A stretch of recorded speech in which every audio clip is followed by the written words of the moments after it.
en base tanto a la película que habían visto, ¿sí? Y también en base a otras cuestiones que a ustedes les hubiese gustado preguntar sobre una cuestión de filosofía.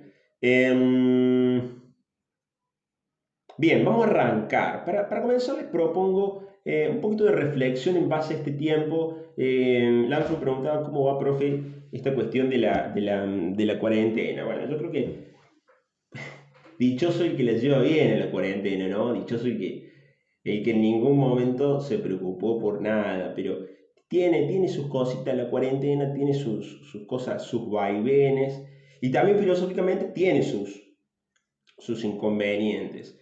Por eso me doy un libre tiempito para hablar un poquito entre filosofía y cuarentena, ¿sí?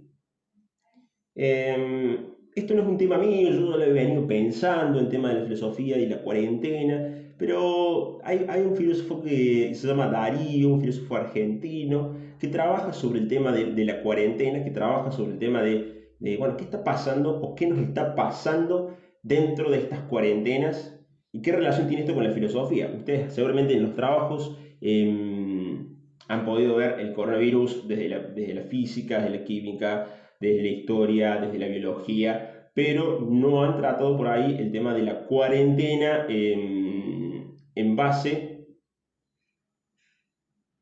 ahí me parece que estamos reconectando, no han tratado la cuarentena en base a la filosofía, ¿sí?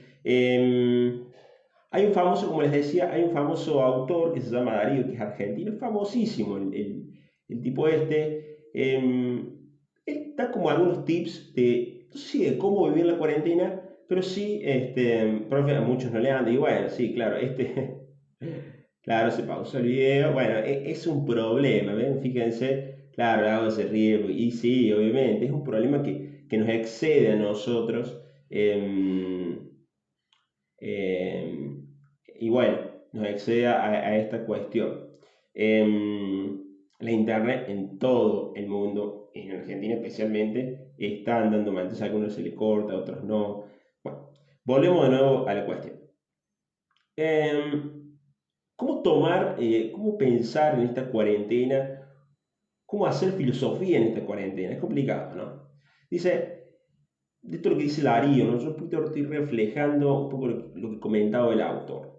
Dice, en tiempos de coronavirus no hay que domesticar las preguntas. Viste que nos sobra tiempo, o a lo mejor no, pero hay muchas situaciones que nos ponen en crisis y muchas veces esas situaciones de crisis nos hacen generar preguntas. Entonces, tendemos a tapar las preguntas con mucho entretenimiento, tendemos a tapar las preguntas con mucha música, que está bueno vivirlo a partir de eso, pero guarda con domesticar las preguntas que se nos surgen. Es muy importante no domesticar la pregunta. ¿Por qué no es importante no domesticar la pregunta? Porque evidentemente somos diferentes, totalmente diferentes de los animales, ¿sí? Cuando digo totalmente, no me estoy refiriendo a que seamos extremadamente diferentes, pero sí tenemos una gran diferencia, que tenemos conciencia, que tenemos capacidad de pensamiento. Entonces, somos seres que nos damos cuenta de nuestra propia existencia. Eh, Ahí la Cata pregunta si ya empezó. Sí, ya arranqué, Cata. Y mientras vamos transcurriendo la cuarentena, nos preguntamos, ¿qué se hace con todo esto? ¿Qué hacemos con estas cosas? ¿Qué hacemos con todo lo con todo lo que nos está pasando? Con el tiempo, con las tareas. Por ahí da la sensación que sobra tiempo, por ahí da la sensación de que no, que nos agobian la cantidad de cosas que tenemos para hacer el colegio. Y eso es complicado y eso nos hace preguntar muchísimas cosas. Muchas veces hay una pregunta muy paradójica, ¿no? Hay que llegar a un punto límite para darse cuenta de que existe otro, más allá de nuestra propia nariz.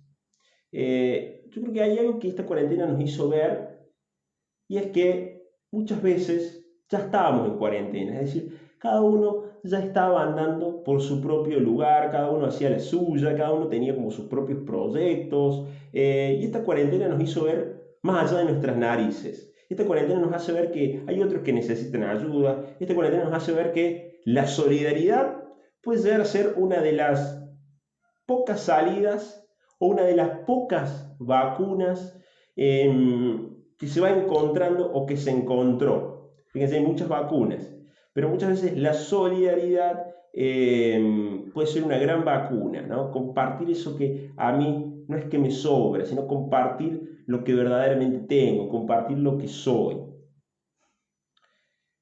Hay tres grandes orígenes de la filosofía, ¿sí?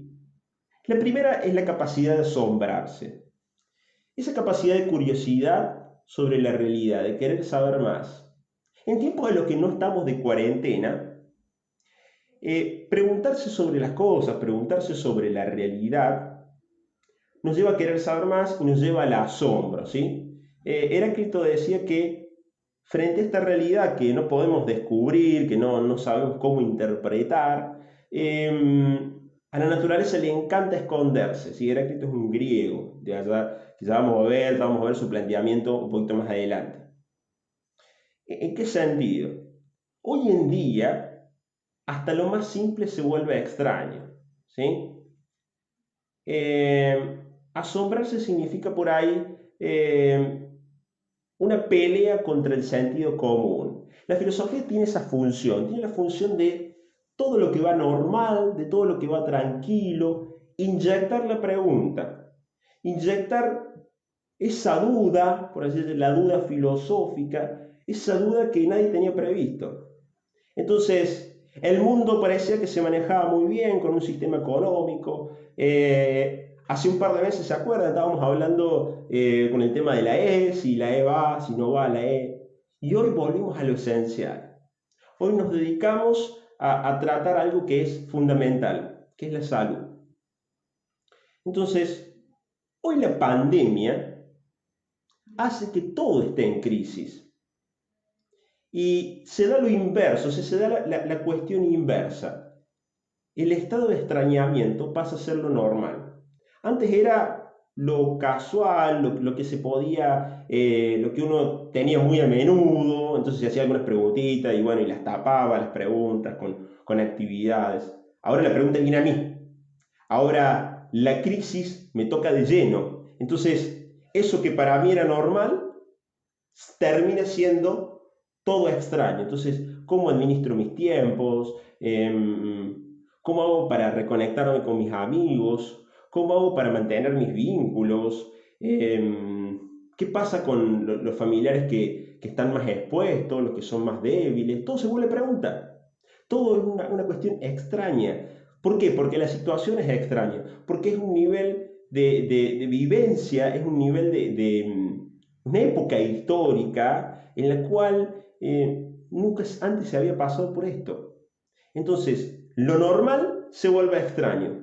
Antes uno tenía que extrañar a lo normal, o sea, preguntarle, inyectarle la pregunta. Ahora la pregunta se te viene a vos mismo. ¿Qué hago con mi tiempo? Y yo digo desde las cosas más simples, ¿no? ¿Qué hago? ¿Qué hago para hacer ejercicio? ¿Cómo hago? ¿Cómo me reinvento, no? Vuelvo con esta idea. Generalmente se problematizan las cosas, ahora las cosas son problematizadas. Es decir, no hace falta problematizarlas, el problema viene hacia mí. ¿Sí? Entonces la filosofía arranca, en primer lugar, por el asombro, esa capacidad que tiene el ser humano de darse cuenta que existe, que hay cosas que existen y preguntarse por las cosas. Eso genera una duda. Pero otro lugar de donde viene la filosofía son las situaciones límites. Em, Te llevo a la pérdida de un ser querido, te llevo a las situaciones de catástrofes mundiales. Es imposible no hacerse preguntas frente a esas situaciones. ¿Por qué el sufrimiento? ¿Cuál es el origen del sufrimiento? ¿Por qué todo esto? ¿Por qué surge todo esto? ¿Sí? ¿Por qué la vida? ¿Por qué la muerte? Entonces, estas cuestiones surgen cuando hay crisis. Estas cuestiones surgen cuando la existencia se ve amenazada, cuando la existencia se ve puesta en duda. Y si hay algo que nos dimos cuenta en este tiempo, es que parecía que teníamos controlada la naturaleza, pero ahora la naturaleza nos controla a nosotros. Parecía que tenías comprada tu vida, parecía que, qué sé yo, no sé, tenías la vida resuelta, que tenías la agenda para este año, y la misma naturaleza te tiró la agenda para atrás. La misma naturaleza te dijo, reinventate. La misma naturaleza te dijo, mira, estoy yo acá, un simple bichito te dio vuelta todo. Y te dio vuelta todas las seguridades. Y te puso de mal humor, y te puso con angustia, y te puso con tristeza, momentos de tristeza, momentos de felicidad. Muy complicado. Entonces, el origen de la filosofía también está por el lado de las situaciones límites. Situación que nos hace tomar conciencia de nuestra limitud, o sea que no somos infinitos, que no somos eternos. Y hay algo muy importante. Nos creemos omnipotentes, pero no lo somos. Nos creemos todopoderosos, pero no lo somos. Nada, ni nadie es todopoderoso. ¿Sí? Creíamos que teníamos dominio de la naturaleza y ahora la naturaleza nos domina a nosotros. Domina la economía, domina nuestras relaciones, domina todo. Y esto tiene, no lo hemos visto todavía en filosofía, ya lo veremos, pero esto tiene algo de tragedia griega, ¿no? ¿Qué es una tragedia griega? Es ese personaje que es un crack, es un capo, al que le suceden cosas malas. Es el mejor de todos, pero le suceden cosas catastróficas. Y la tragedia generalmente termina mal, no termina como Disney, que termina todo bien, termina mal, ¿sí? Entonces la gran pregunta, y con esto termino el primer bloque, la gran pregunta es, ¿cómo me reinvento en este tiempo? ¿Cómo, cómo la paso? ¿Cómo paso este mal trago, ¿no? ¿Me sobra tiempo? ¿No me sobra tiempo? ¿Qué hago frente a eso? Recién nosotros tuvimos un inconveniente, para aquellos que se están uniendo, bueno, para aquellos que están uniendo desde el Instagram, con los chicos del sexto año, tuvimos un inconveniente con Zoom, ¿no? Entonces eso nos obliga a replantearnos, ¿esta aplicación sirve, no sirve? ¿Este tipo de clases sirve, no sirve este tipo de clases? Y muchos tienen su opinión. Ahora hay que tomar una decisión, ¿no? Muchos tienen su opinión, pero habrá que tomar una decisión. Y a muchos no les va a gustar la decisión. Pero alguien tiene que tomar la decisión. A muchos no les gustó la decisión de Alberto Fernández, pero tiene que tomar la decisión. No estoy a favor de Alberto Fernández, ni soy fernandista, ni nada por el estilo. Pero el tipo tuvo que tomar una decisión. Ahora, buscó la mejor decisión o lo que pensaba que era mejor para todos, ¿sí? Entonces, ¿qué decisiones tomo yo de cara a esta crisis? Que se puede volver crisis con mis padres, se puede volver crisis con mis hermanos, se puede volver crisis con mis amigos, porque por ahí se malinterpretan los mensajes, ¿sí? Bueno, continuamos. Yo me voy a dedicar ahora a responder preguntas que ustedes han hecho. Voy a ser un poquito más rápido en esto y con esto vamos a terminar. Voy a responder preguntas que ustedes mismos han hecho. La primera pregunta dice así: ¿cómo tenemos que vivir frente a todos los documentos que hemos, bueno, que hemos leído? Bueno, es una pregunta que me lleva a como una ley, ¿no? Una pregunta que me lleva como que hay que tener, como que hay una norma. Y la verdad que no hay una norma para vivir. Uno va viviendo a medida que va pasando y va buscando lo mejor a medida que va transcurriendo el tiempo, ¿sí? Otra dice, todos nacemos con una idea y con el tiempo aprendemos a filosofar.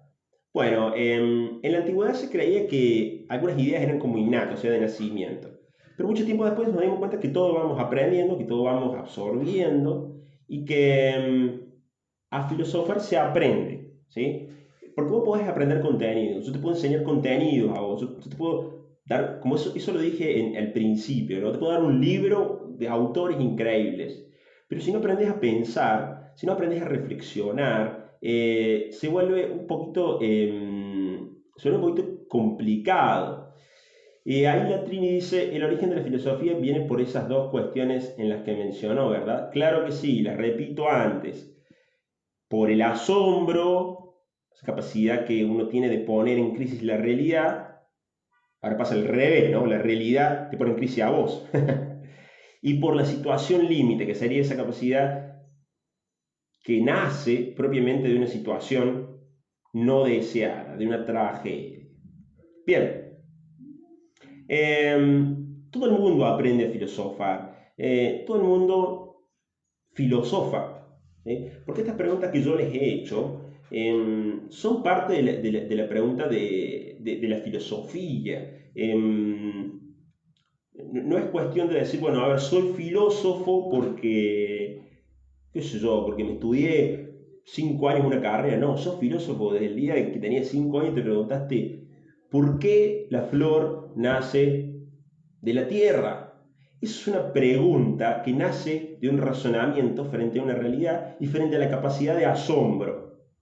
Yo me acuerdo que, comento una experiencia personal, cuando, cuando mi abuela se murió, tenía 5 años, lo primero que me pregunté frente a eso es, ¿dónde está la abuela? ¿Dónde se fue? ¿Por qué se fue? Esa pregunta, yo no era filósofo, no me hice una carrera de filosofía, pero es una pregunta filosófica. ¿Dónde está la abuela? ¿Por qué se fue? ¿Por qué le pasó eso a la abuela? Es una pregunta de filosofía, ¿sí? Entonces hay que tener en cuenta que esa pregunta es de filosofía. Y todos somos filósofos, aunque no lo sepamos. ¿Qué nos priva de ser más libres? Bueno, acá está la cuestión de la libertad, ¿no? Muchas veces la edad moderna, que vimos un poquito anteriormente, creía que la libertad era hacer lo que quiera. No, la libertad no es hacer lo que uno quiere, ¿no? La libertad es la capacidad de autogobierno personal. Es decir, si vos tenés un vicio no sos libre. No, bueno, yo soy libre, qué sé yo, no sé, de fumarme 20 cigarrillos. Claro, pero ahí el cigarrillo te está fumando a vos, por así decirlo. ¿Ah? El cigarrillo te domina a vos, entonces no sos ningún libre. Yo soy libre de morfarme 20 chocolates. Sí, si querés morfarte los 20 chocolates, pero el chocolate, ¿quién domina ahí? ¿El chocolate lo dominás vos o vos dominás el chocolate? ¿Ah? Esa cuestión es complicada. Bien. Em, ¿Por qué necesitamos ser libres? No es que lo necesitemos, es una cualidad nuestra del ser, es la cualidad nuestra del ser humano. La libertad es una capacidad del ser humano. La anhelamos, no es que la necesitamos, la anhelamos. Vivimos con libertad, porque a partir de la libertad puede venir la felicidad. ¿Cuál es la naturaleza del hombre? Qué linda pregunta. ¿Cuál es la naturaleza del hombre? Bueno, indefectiblemente todos los hombres desean por naturaleza saber.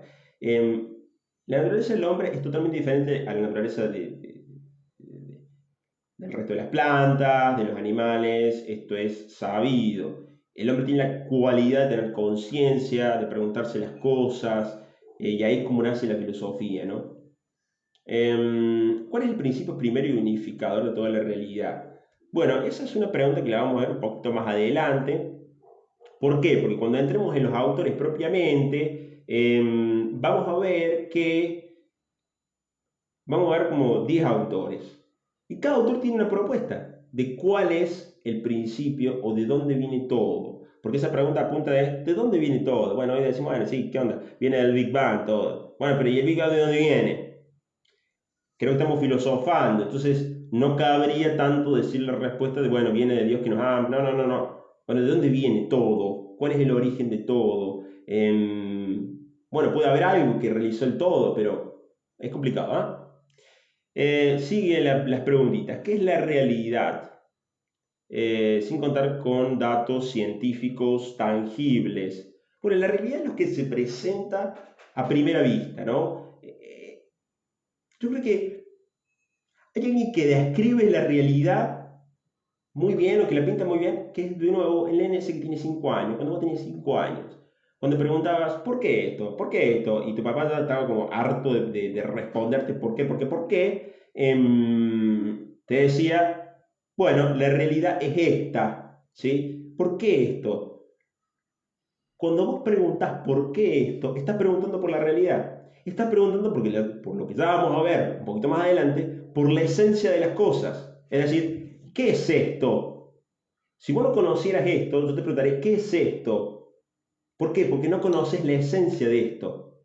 Ahora yo te digo, es un mate, voy a decir, ¿para qué sirve? Para tomarme unos ricos matecitos.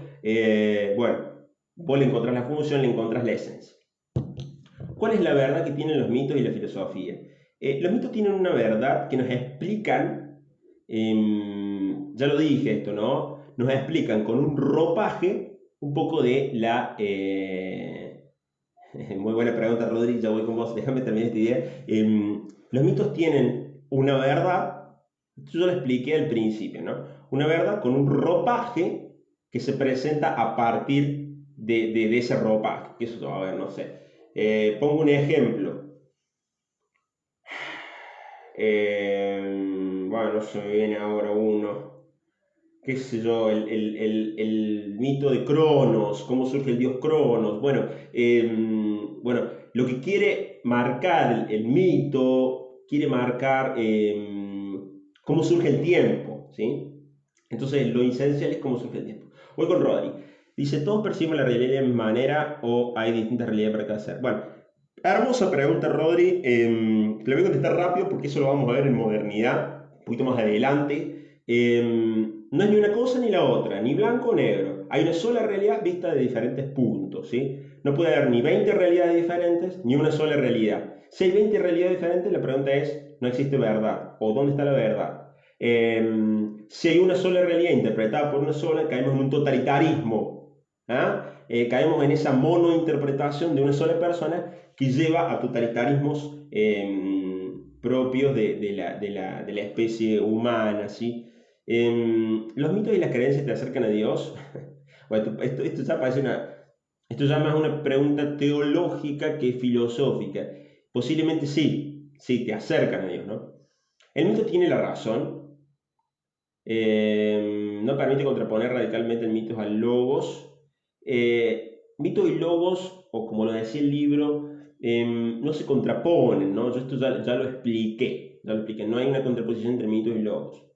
¿Qué es lo malo de equivocarse? Es que linda pregunta. Nada, no hay maldad en equivocarse, está bueno equivocarse, ¿no? De hecho, bueno, vamos aprendiendo, es la idea. Todas las preguntas filosóficas que nos hacemos ya han sido respondidas. Bueno, la mayoría, el 95%, quiero decirles que ya veo muchos autores a lo largo de 2000 años que han respondido. Rodri, ¿existe amor eterno? Y bueno, ¿existe amor a primera vista? Yo creo que sí existe amor eterno, ¿no? Pero bueno, eso es otra discusión. ¿Qué es lo que determina si una respuesta es correcta o no es correcta? Bueno, los argumentos que se tienen con esa pregunta, ¿sí? Filosofía no trabaja con argumentos empíricos, ya lo vimos. Trabaja como... no voy a reproducir ese comentario de abajo. Trabaja con comprobación no empírica, sino argumentativa. Nos queda varias preguntitas. Voy rápido. ¿La filosofía ha podido responder preguntas y dar respuestas concretas y seguras? Claro que ha respondido preguntas y muchas veces da respuestas seguras, ¿no? Todas las preguntas que nos surgen filosóficas ya han sido respondidas. Bueno, eso iba un poco más a lo anterior. Las preguntas que nos realizamos cambian bruscamente o tienen una base común como la vida. Bueno, todos tienen una raíz común. Todas las preguntas que uno se hace tienen una raíz común. Puede diferenciarse en dos o tres detalles, ¿sí? Pero todo nace más o menos de un punto en común. ¿Hay una forma filosófica de responder la pregunta? No, obviamente, porque existen muchísimas filosofías. ¿Qué determina que una respuesta es correcta y otra incorrecta? Qué linda, qué linda pregunta esa. El método científico trabaja con cuestiones comprobables, la filosofía no. Entonces, como no trabaja con cuestiones comprobables, se comprueba a través de argumentos, ¿sí? La libertad depende de la mente. de lo que sabemos, pensamos en lo que tenemos. Claro que sí, tiene hay toda una relación entre libertad y psicología, ¿no?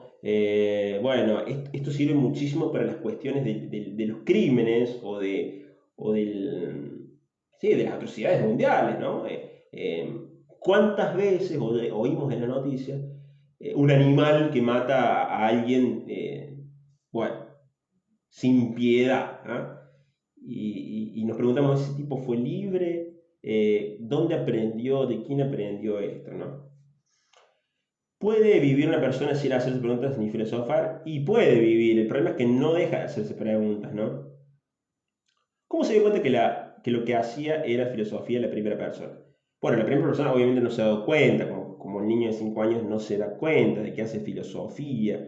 Eh, Obviamente que esto es una deducción posterior, ¿no? ¿Existe un límite para la filosofía? No, se puede pensar todo lo que usted quiera. ¿Puede un filósofo creer en mitos? Claro que sí. Obviamente que el filósofo lo que va a hacer es sacarle, extraerle lo más importante, la verdad, ¿sí? ¿Por qué la filosofía no forma parte de la cultura general? Ah, buenísima pregunta. Ustedes tienen en el cole, tienen 2 horas de filosofía y a ver, no es inocente esto, ¿no? 2 horas es una carga horaria bastante fuerte para una materia como esta. Esto está queriendo decir que es importante, ¿sí? Esto es algo importante para la vida. ¿Por qué estudiar filosofía es un valor incalculable para todo hijo de vecino, incluido aquellos que, bueno, porque te puede ayudar a pensar, ¿sí? Estudiar filosofía nos ayuda a pensar, a cuestionar, esto nosotros ya lo veíamos. ¿Por qué es el tipo de formación más clarificadora que existe? Bueno, no sé si diría que es la más clarificadora, que clarifica seguro, pero no sé si la más. A mí no me gusta esto de andar haciendo competencia entre a ver quién es mejor, la ciencia, la filosofía. No, son conocimientos que hacen falta, que todo el mundo necesita y que ayudan a comprender mejor la realidad. Porque está bueno ver que el agua hierve a 100 grados, pero cuando vos te preguntas por qué la muerte, o por qué hay que vivir, o qué sentido tiene vivir, la ciencia se corre, ¿me entendés? Necesitas otro tipo de saber. Entonces no es que uno, no están jugando carrerita, eso es lo que voy. A las personas nos hace vivir mejor y con más libertad la filosofía. Claro que sí, obviamente, porque te ayuda a comprender mejor por qué vivís, para qué vivís, cuál es el fin de todo. ¿Por qué filosofan algunos? Bueno, algunos tienen más tendencia a filosofar que otros, ¿no?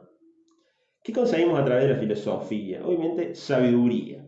Sabiduría y capacidad para transformar la realidad. ¿Por qué es importante entender su mensaje? ¿Por qué merece la pena? Por esto, porque te ayuda a conocer un poquito más la realidad, pero además te ayuda a transformar esa realidad. Digo, a ver, si uno no se preguntara de dónde viene el origen del coronavirus, está complicado, digo. ¿No habrá sido esto toda una maquinaria de un imperio como el chino, como el Estados Unidos? Bueno, digo, a ver, ¿por qué es importante? ¿Por qué merece la pena? Porque si uno no reflexiona, si uno no se cuestiona, vive como un tonto. Quiero que se bien entienda esto, ¿no? No es que sea un tonto, ¿no? Ni que los que se pregunten no sean tontos, pero vive como caballito, ¿ah? Es como que va. Y eso es complicado por ahí. ¿Por qué llamar a la filosofía como una reflexión ética? Bueno, la filosofía no es ética. La ética es una rama de la filosofía que nos ayuda a comprender el comportamiento humano. ¿Sí? Muy bien, Rodri, ignorancia. Eh, Seguir el pensamiento. Muy bien, excelente, un crack de chico. Rodri dice seguir el pensamiento de la masa. Qué bien eso. Eso es muy bueno. Va a decir Heidegger en el problema entre el Dasein y el Das Man. Ya lo vamos a ver más adelante. El tipo Dasein es el tipo que cuestiona. Es el tipo que es original. ¿Ah? Es el tipo que no se pone la misma chompa que el resto. Es el tipo que no va donde va Vicente va la gente. No, el tipo veo que hace la suya, pero es original. Se viste originalmente, tiene ideas originales. La Cata dice bien ahí. Mira, mira cómo te hace la barra brava la Cata. Puntito más. Muy bien, excelente. Y se mate de risa el otro. Y Juan se mate de risa. Muy bien ahí ese aporte. ¿Por qué sin la filosofía no podríamos entender nada? Bueno, eh, no sé si no entender nada, ¿no? Uno tendría que tener una libreta acá, ¿no? Eso vamos a hacer, eso vamos a hacer. Uno tendría que tener una libreta acá y cada vez que vea un comentario inteligente, track, ahí va, puntito más. Muy bien, muy bien, nos vamos innovando, muy bien. Eh, ¿Por qué sin la filosofía no podríamos hacer nada? No, no es que no se pueda hacer nada. Tranquilamente se pueden hacer cosas. De hecho, las dos guerras mundiales se hicieron sin filosofía. O sea, nadie se preguntó si estaba bien o estaba mal esas cámaras de gas. Y si se lo preguntaron, lo llevaron de lado, lo sacaron de lado, ¿no? Entonces uno puede vivir como caballito, la ignorancia. Voy a llevar un tema espinoso, ¿no? Esta cuestión se nos está yendo el tiempo, chicos. Eh, esta cuestión se me fue el... Bueno, sí, se me fue la idea. Leí un comentario ahí y se me fue la idea. Vamos con la otra pregunta. El texto dice que la filosofía nos sigue hablando a través del tiempo. ¿Por qué? Es muy bueno esto. Esta pregunta es muy buena. Em, la filosofía no es lo mismo que las ciencias empíricas, ¿sí? Usted en la ciencia empírica tiene un conocimiento que avanza, entonces, ¿qué es eso? No sé, de repente teníamos el agua que hierve a 100 grados, sale otra teoría, ¡pum!, quedó descartada. En la filosofía, cada pensamiento, cada aporte que hacen los autores no es descartado porque hace una interpretación de la realidad muy particular. Y a lo mejor lo más importante en esto sea que cada filósofo va contribuyendo a la verdad, ¿sí?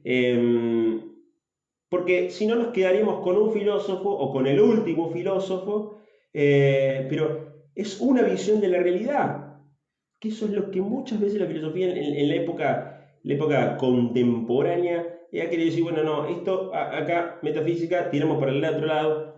Y no, a ver, hay algo de verdad en cada teoría. Entonces es muy importante que cuando vayamos avanzando a lo largo del año, vos te quedes con un poquito de cada teoría y armes tu teoría propia. No la teoría de Tales, no la teoría de Anaximandro, no la teoría de Platón, tu teoría, que es lo que te va a dar la clave o la llave de interpretación para la realidad, ¿sí? Juan González dice, seríamos como que la filosofía es una ciencia acumulativa. Claro, bien. Yo te voy a dar, Juancho, yo te voy a dar la imagen de una sinfonía, ¿no? La realidad no se interpreta. Bien, Juan, puntito más ahí. Voy a anotarlo acá. La filosofía no es monointerpretativa. No se interpreta con un solo instrumento. Es una sinfonía, ¿no? Entonces, hay que verla de distintos ángulos porque la filosofía es rama para interpretar la realidad. Recordamos nosotros que en formación cristiana la realidad ya está interpretada. No hay que hacer nada, ¿no? Dios ya interpreta la realidad, es la clave de la verdad. Ahora, en filosofía no. Digo, tampoco hacer una filosofía cercana a la fe, no, estamos filosofando acá, ¿no? Entonces, interpretar la realidad depende de un esfuerzo de la razón, que es muy importante. Vamos culminando las preguntitas. ¿A qué se llama reflexión crítica? Bueno, aquella reflexión que interviene como bisturí a la realidad, ¿no? Aquella reflexión que busca un poquito más saber de la realidad, saber de la existencia de nosotros mismos. Eso por un lado. Y por otro lado también para poner en cuestión todo lo que ya viene dado, o sea, lo que podríamos decir, lo encapsulado, lo petrificado, lo anquilosado.